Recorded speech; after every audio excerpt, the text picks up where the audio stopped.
موسیٰ نے اپنے شاگرد سے کہا کہ جب تک میں دو دریاؤں کے ملنے کی جگہ نہ پہنچ جاؤں ٹلنے کا نہیں، خاص صدیوں چلتا رہوں۔ پھر جب وہ دونوں ان دریاؤں کے سنگم پر پہنچے تو اپنی مچھلی بھول گئے۔ پھر اس مچھلی نے دریا میں سرنگ کی طرح اپنا رستہ بنا لیا۔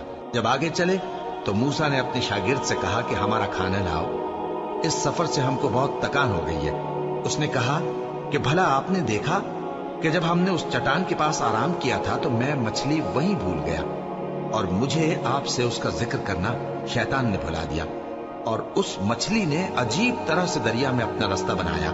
موسیٰ نے کہا یہی تو وہ مقام ہے جسے ہم تلاش کرتے تھے۔ تو وہ اپنے پاؤں کے نشان دیکھتے دیکھتے لوٹ گئے۔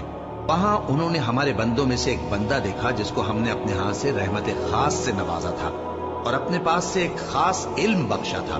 موسیٰ نے ان سے جن کا نام خضر تھا کہا کہ جو علم اللہ کی طرف سے آپ کو سکھایا گیا ہے، اگر آپ اس میں سے مجھے کچھ بھلائی کی باتیں سکھائیں تو میں آپ کے ساتھ رہوں۔ خضر نے کہا کہ تم میرے ساتھ رہ کر صبر نہیں کر سکو گے، اور جس بات کی تمہیں خبر ہی نہیں اس پر صبر کر بھی کیسے سکتے ہو؟ موسیٰ نے کہا اللہ نے چاہا تو آپ مجھے صابر پائیے گا، اور میں آپ کے ارشاد کے خلاف نہیں کروں گا۔ خضر نے کہا اگر تم میرے ساتھ رہنا چاہو تو شرط یہ ہے مجھ سے کوئی بات نہ پوچھنا جب تک میں خود اس کا ذکر تم سے نہ کروں۔ تو دونوں چل پڑے، یہاں تک کہ جب کشتی میں سوار ہوئے تو خضر نے کشتی کو پھاڑ ڈالا۔ موسیٰ نے کہا کیا آپ نے اس کو اس لیے پھاڑا ہے کہ سواروں کو غرق کر دی؟ یہ تو آپ نے بڑی عجیب بات کی۔ خضر نے کہا کیا میں نے نہیں کہا تھا کہ تم میرے ساتھ صبر نہ کر سکو گے؟ موسیٰ نے کہا کہ جو بھول مجھ سے ہوئی اس پر مواخذہ نہ کیجیے اور میرے معاملے میں مجھ پر مشکل نہ ڈالیے۔ پھر دونوں چلے، یہاں تک کہ رستے میں ایک لڑکا ملا تو خضر نے اسے مار ڈالا۔ موسیٰ نے کہا کہ آپ نے ایک بے گناہ شخص کو ناحق بغیر قصاص کے مار ڈالا، یہ تو آپ نے بری بات کی۔